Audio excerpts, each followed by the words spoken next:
So we may have a few more stragglers still coming in, but I'm going to get started again. So if you're not done with this exercise, it's totally fine. Wrap it up, afterwards. If you get stuck with anything, you'll have my email at the end too. So totally happy to give a hand with it. I'm just going to, before we dive back in, I'm just going to give a quick refresher on some of the syntax in case anybody has lost some of this over lunch. So we have a REPL. We can type stuff into it. When you hit the break menu, so on most machines, Control-C, you're presented with this, all these different options. The main one that you want, the main two that you want are continue and abort. We have a couple primitives, numbers, strings, atoms, maps, and keyword lists. And the gotcha with modules nil, true, and false is that those are also atoms. Modules look like this, with a def module, and do can either be do end or comma do colon. And you can load that directly into the REPL like this. There's the handy help command with H, and you can search for things or get the documentation very generally at the full module level, or get more granular with functions or a particular functionality. Or you can use the pretty web docs. It's totally a matter of preference. Though the web docs are a little bit easier to search for things that you don't know about yet. Tuples versus lists. Tuples are kind of like arrays. They're continuous in memory, random access. But if you want to change the length, you have to create a whole new one. Lists, you can append forever.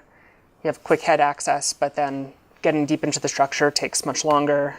And they actually look like that, which is really important for the next section of the day. We also have some conveniences with multiple function heads, where we can pattern match as we work down different versions of the same function. And functions can have a different arity as well. Pipes are pretty handy. They just let us reorder the function calls so that they're a little bit more readable. But people, especially early on, will overuse them. So please avoid this and this. We can do assignment, obviously, or pattern match out portions of a structure and use it on the right-hand side of an expression. There's no early return. You always have to return some value. This forces us to do explicit branching, like in this case statement. They also have scope, so you can pull things from earlier matches down into later matches. And instead of doing a bunch of nested ifs, we have this cond construct. And then we started working through this exercise. So next up, we're going to talk explicit state and recursion. So this may be review for some people. Please bear with me. There are not too many slides on this, but still very useful to know. We use a lot of this in Elixir, basically. So we have some nested data.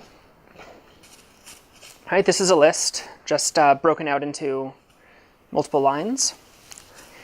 And that is actually sugar for this. This inner list is just 2 and a list with 3 in it, which is itself 3 with an empty list. And that closing one is just an empty. Right. Because we have this, this recursive structure, we can pattern match on and iterate through lists very easily. Right? So if we have an unknown number of elements, we generally choose a list. Right? It also helps us solve problems by induction. Right? So if I want to sum all of these numbers, by remembering that it actually breaks up into this structure, or desugars into that, I always have this base case. I always have an empty list in there somewhere. Which means that I can write a function with multiple function heads, and the first one, I'm going to say if I hit an empty list, that's 0. Right? That's the simplest case, and if we're trying to add something onto it, we need this base. Right?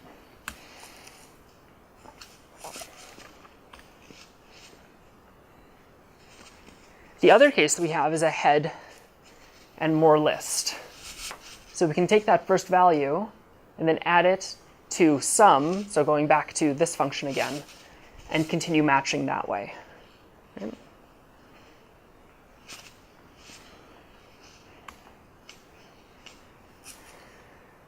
The way this breaks down is pretty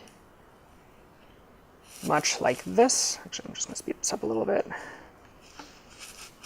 Right, so we just take each element, pull it out of the list, and continue summing until we have nothing left to sum. And then we just have a regular arithmetic expression.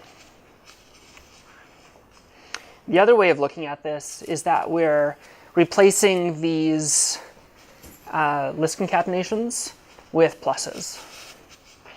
Just depends on how you want to think about it.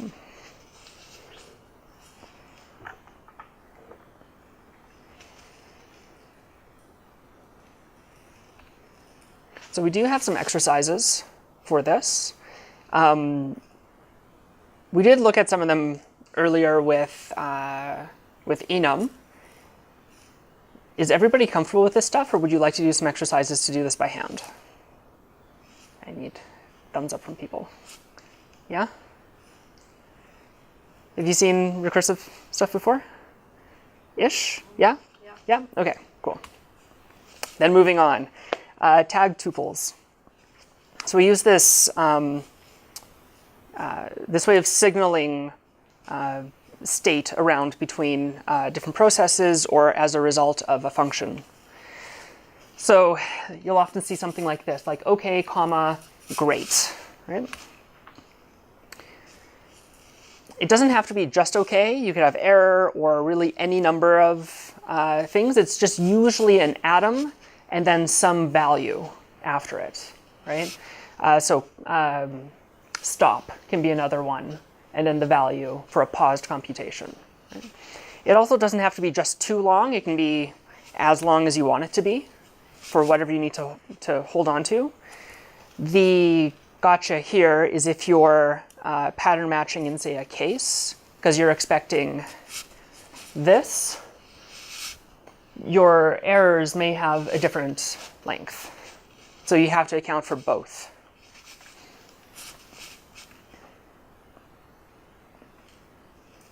They're extremely lightweight because it's just, as a container, it's just 2 pointers and just sitting next to each other.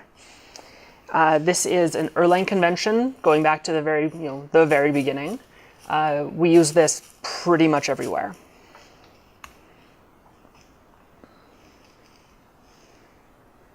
Right. And I kind of answered these two. Yeah, you can use more than okay and error. Continue, stop, suspend are all really common ones. You see that a lot in the enum package in the internals because you might want to run something concurrently, for example. But then, yeah, gotchas, if you're pattern matching on a result, you may get back one of these other things that you wouldn't otherwise expect. Processes is really the heart of the beam, of the virtual machine. You can almost say that it's almost like a process-oriented architecture. Right? So these are extremely lightweight, right? They are green threads, so you don't. It's possible to deadlock them, but it's really hard, right? Like you really have to work for it. I've never done it. I've never seen it happen in production, though I hear of it happening when I Google for it specifically. Everything really lives in its own on its own process, on its own, receives messages, and decides what to do with them.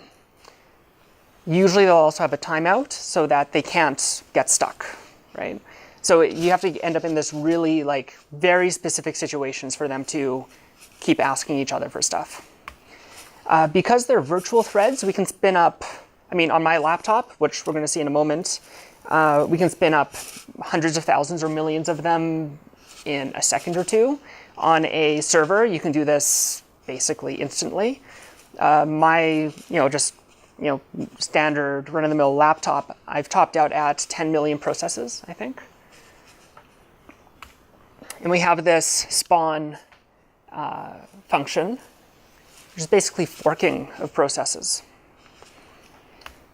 So this is kind of a fun thing that ships right with OTP, right out of the box, called observer.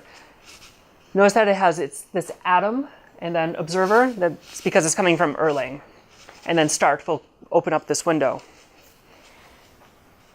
which we're going to look at in a sec. So we're going to do some fake work, right? Just spin up a process and sleep the thread. Do this a bunch of times. So I'm going to do about, I think it's 100,000 of these, and then we're going to watch the graphs go. We could get it more, but it's also running, Keynote and a bunch of other stuff. So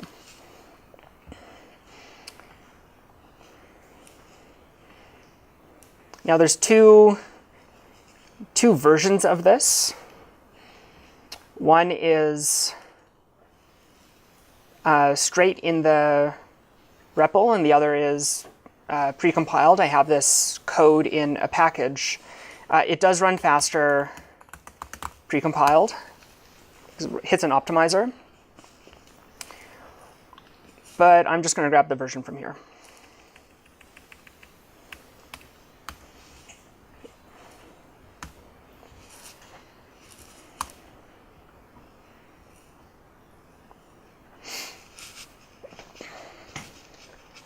So I have 4 schedulers because I have 4 cores on my machine, and 4 dirty schedulers as well.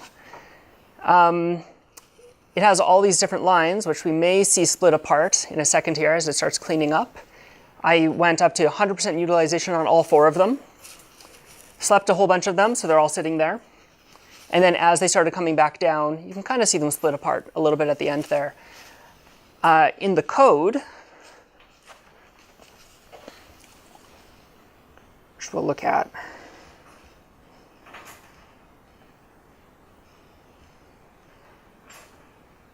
Here.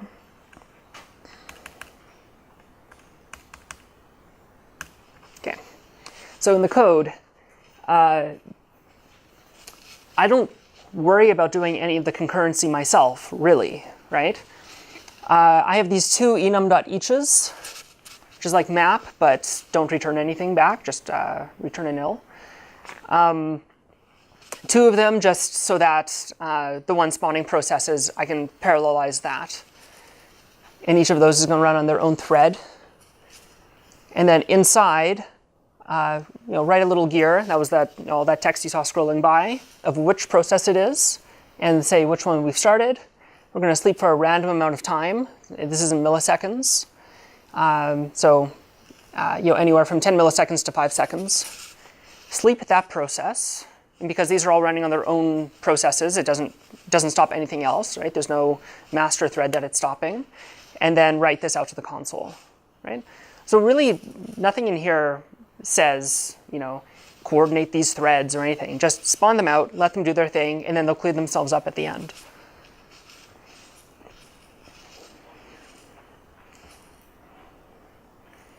While we're in here with observer, so there's a, right, mirror displays. Okay. So there's a bunch of kind of cool stuff in here. So we can tell you about the system, that's great, load charts, memory, and applications and processes. We'll look at those in a second. So this will run on Can I bump? Nope, I guess that's as big as it'll go. You can connect this to a running process. So you have a server on another machine, and you can run observer on it and look at it, how it's behaving at runtime. See all of the processes that are set up. If something's misbehaving, you can kill the process directly, and it starts up a new one. And that's that fault tolerance. This is a supervision tree. So on like a Phoenix app, this tree is much, much larger, right? It takes up most of this screen. But you can inspect it, look at the runtime characteristics of each part of it, see how many processes there are, how many database connections there are. If something needs restarting, you can do that just directly. You can also get a list of processes this way. Ports, exactly what it sounds like. Table, and then trace. It's actually really, really useful when debugging a system.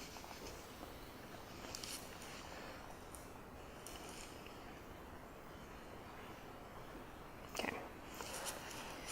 Let's talk about the actor model. So this is the killer feature of this VM, is that it's all based around the actor model. Again, not something that's exclusive to the Beam. Obviously, a lot of people use this in Scala, and Haskell has this. Lots of systems have the actor model, but it's just baked right in for us. So, how does this work? So I'm going to tell a little story of each of these characters is going to be their own process, and kind of the motivation. So we have I don't know, Bob here. Bob's a scientist, and he has some data that he works with. And he needs to get it out to the to the space station. He wants some more data, so he's going to request some more, right? So he sends a message with a request. I want some more data, but she's not available right now. She's out doing a spacewalk, so it hits her mailbox and sits there until she's available.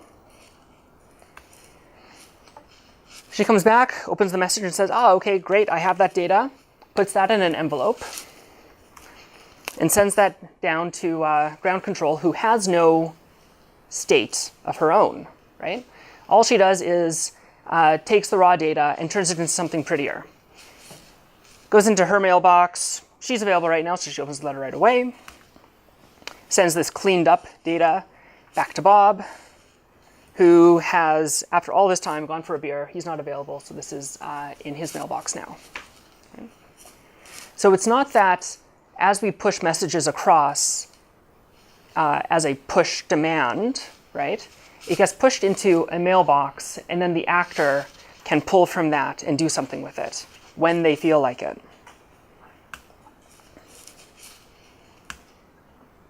So this is what an actor is. It's some state, a mailbox, and a function that knows how to run things on it.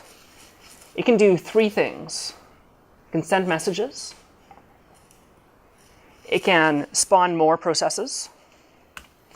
And it can decide what to do with the next message, change its behavior, ignore messages, etc. Mailboxes are exactly what they sound like, right? It's a mailbox of messages. Elixir is fully asynchronous. So this is a buffer. You can fill up that buffer. You do have the ability to crank up or down the amount of memory associated with that. So you can run into scenarios where you have one actor that's getting messages from 100 different processes, and it just can't handle them enough. You have two options. You can increase the buffer or spawn more of them, and then they can load balance that. And there's actually a really nice package for this now, or two, GenStage, which looks a lot like GenServer, which we're going to look at in a little bit, and then one that kind of glosses over that called Flow, and those are both from the core team. And then the other thing that it gives you is an optional timeout, which I'd say is A best practice, by default, it's 5 seconds. And this is how we prevent, those deadlocks and race conditions and stuff. So this is what that looks like. Everything is a process, including interactive Elixir, right? Including the REPL. You have this special receive keyword. So you can say receive do, and then this looks a lot like a case statement. You can pattern match on what you're getting in, and then return a value. And then this after is the timeout. So I'm saying after 5 seconds, just return me back default value of timed out and end. Because now you've seen a little bit of the case, is there a way to catch any message and handle any message? Or do you need to know all of them? Underscore, yeah, exactly. Yeah. So you could catch any. Usually you want to maintain a contract, but if you need something to have a default, then you can do that. There's also this handy self function, which is your process ID. So every process is addressable, and self is who you are. So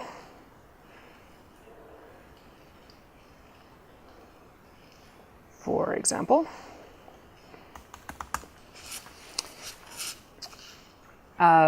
this one is sitting at 0.84.0, right? I can send myself a couple messages.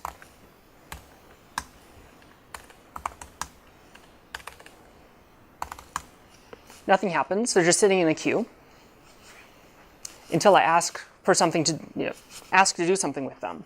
So we have this flush command, which means just clear my queue. I'm not even going to handle them. Just gone. It'll print them all out for you, so you can see the huge, number of, well, in this case 3, and then it returns an OK. So that's the actual value that I get from the flush, is just the OK.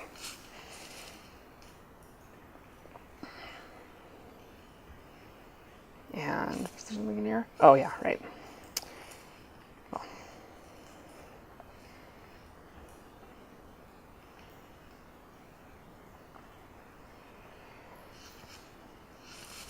Using that same system, I can send myself hi, and then again bye.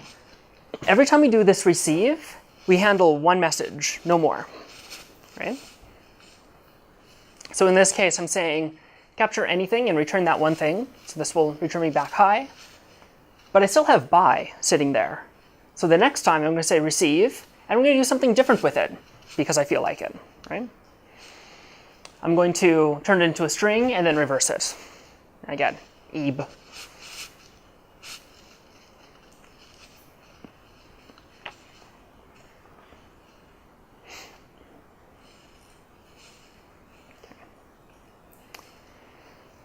Process IDs, or PIDs. There's one of these for every process. They are in a global registry per VM. So you can run more than one instance of the Beam locally on your machine. You can also obviously run it on several machines. They each have their own. The only way to get access to a PID is to either know it in advance. You can, there's a way to name processes as an alias, but they'll always have an ID underneath. But when you start a process, it'll return to you the PID. So, for example,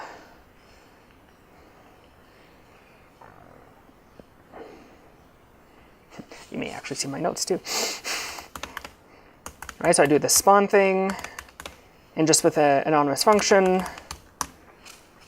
that's my PID at 6712.3, and I can ask for it again. That's the only way to get it, and whoever spawned it can pass that around. Okay. Or you could create a PID struct, guess at the number, and hope that it's there. But at that point, you can name the process, which we'll look at later. Now, this is a raw PID by itself. It's much more likely that you'll get something that looks kind of like this, because this is just the convention that we use, right? So I'm going to expect that this returns OK. And my new PID, let's call it QID, sure. I have this task.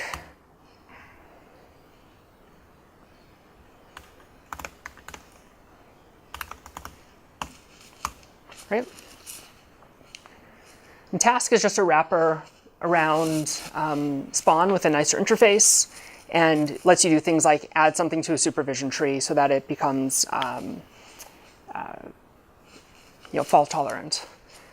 Now QID is this 6772.3. Using our destructuring, we now have that available as a variable. If this came back with an error, so I'm expecting an error in this case, but it's going to be okay, it's going to blow up. And we want to fail fast as a philosophy on the beam. Because it's relatively low risk. If you're in a supervision tree, that process will just get restarted. Oh, right.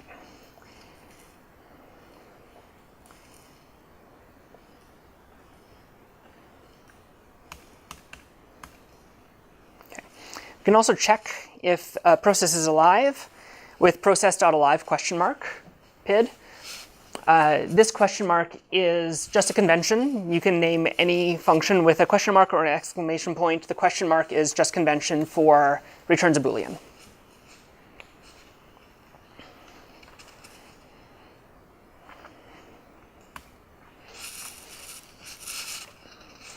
Because the easiest way to get access to a PID is to be the processing starting it.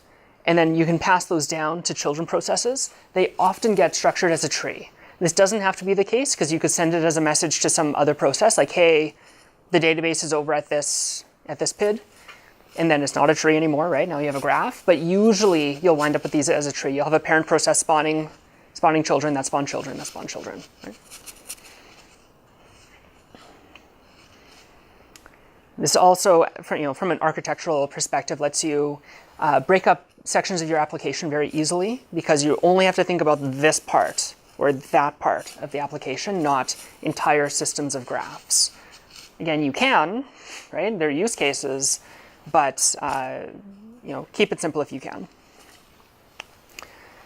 Parent-child communication. So if anybody's done some React, you know handing handlers down and then trying to get information back up from a child. Same problem here, right?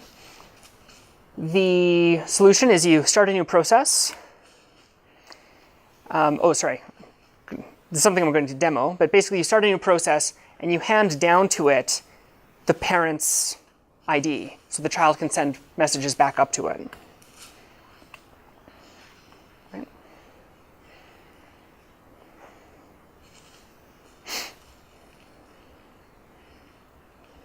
So.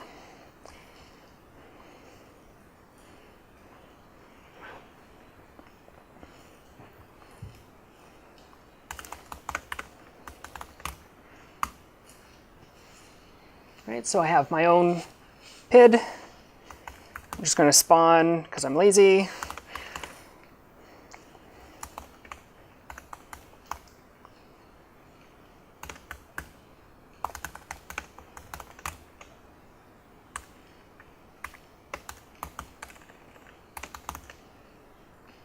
I'll just make it a little clearer.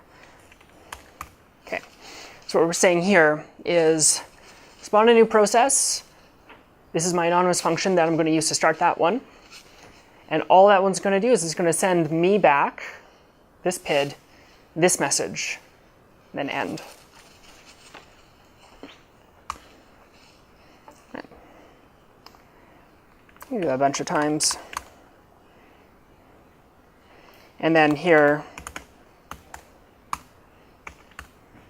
I'm only going to receive my hellos, and I'm going to take back PID is string interpolation.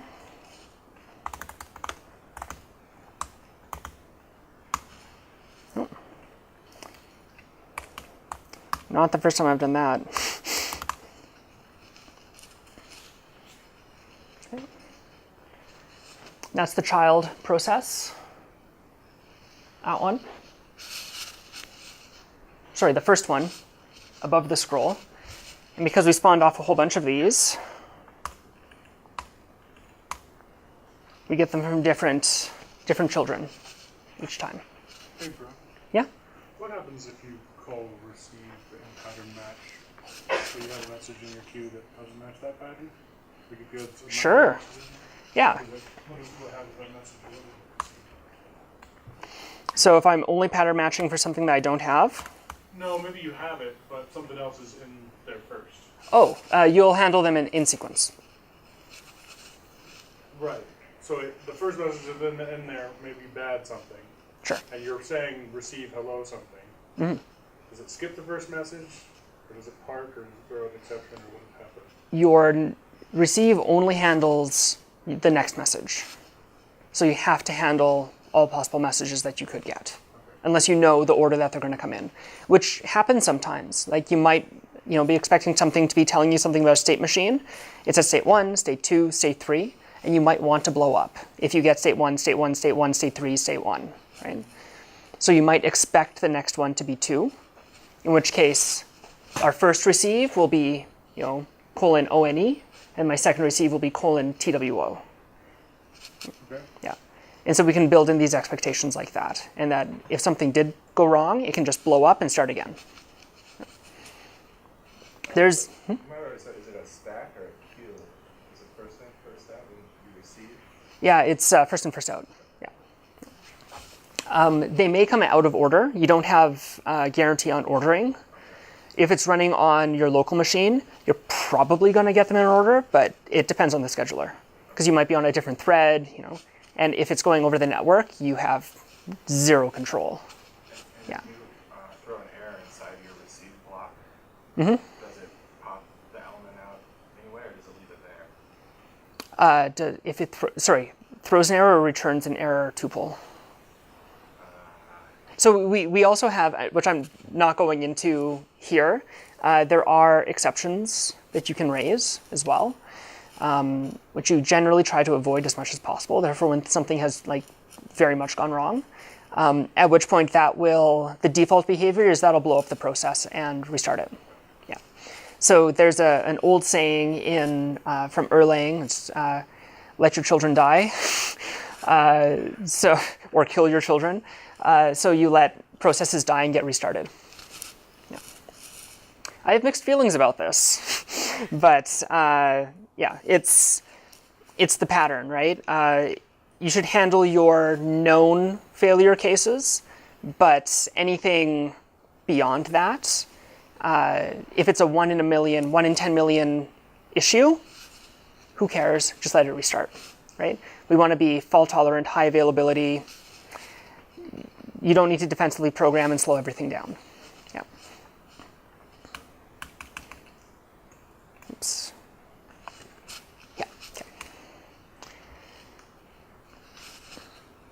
So links. I was talking about, task is this module that kind of cleans up spawn. We have this start link as well, and that will give us this OK and a PID. There's also just starts. The difference between the two is start link is going to get linked up to another process, and if either of them fail, they will both be restarted, right? They're held together. So in this case, I have something, we've been sending messages to the parent, right? But the parent can send messages to the children too, right? We have the PID, that's a more common case. So inside this link, we're going to say receive this message out there somewhere, and all you're going to do is receive this one thing and then stop, right? So I can send PID, because I require it up here, send that PID this message, and it'll just run that one task. It's like a continuation, right? An async continuation. Like over here, you will do something with the database when I ask for it, and then you can send it that message later. When, say user input comes over socket. Then do this later, right? Now the parent doesn't have to hold on to all this extra state for the user or whatever. You just push it out to the side, not worry about it until you need to call it.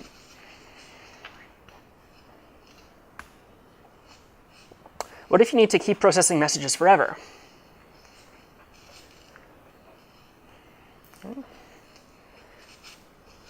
So this is in a module.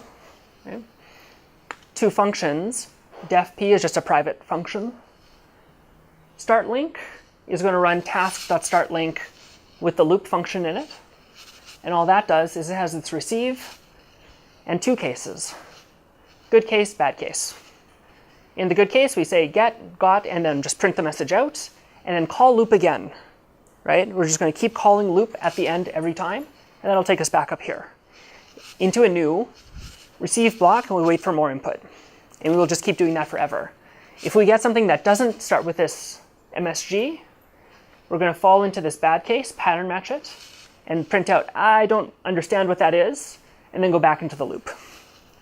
And this process will run forever. So in this, I think I cut it off on the slide. This is module is bar. So we have bar.startLink. That gives us that PID. And then we can send that PID a message and another message, and it'll just keep going forever, right?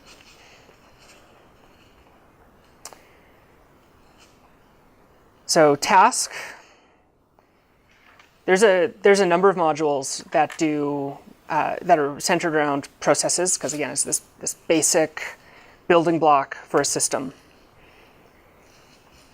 Task is for async processes. Or concurrent promises. We can do things like give me, I don't know, really big number, 0 through a really big number as a range.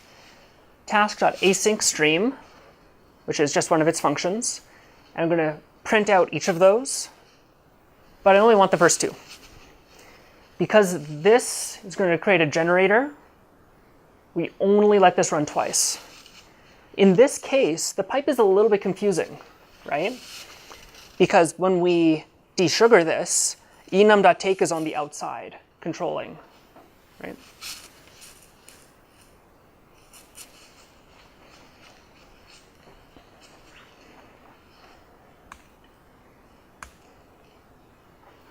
In fact, looks like this in the end.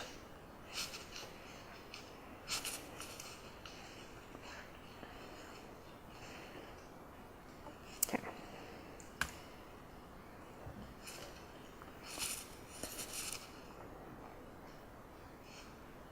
So, building a counter. I'm going to rewind a few slides to this one. So your task is to write a module. It looks a whole lot like this, but I can only send it a message to increase a counter. That's all it does.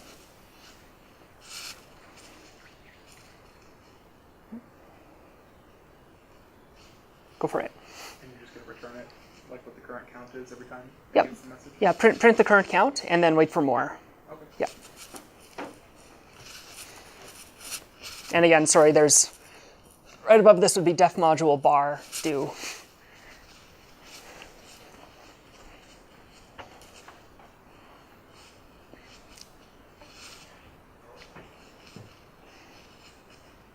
And then we'll look at a solution at 2-ish, I guess, depending on how much time people need.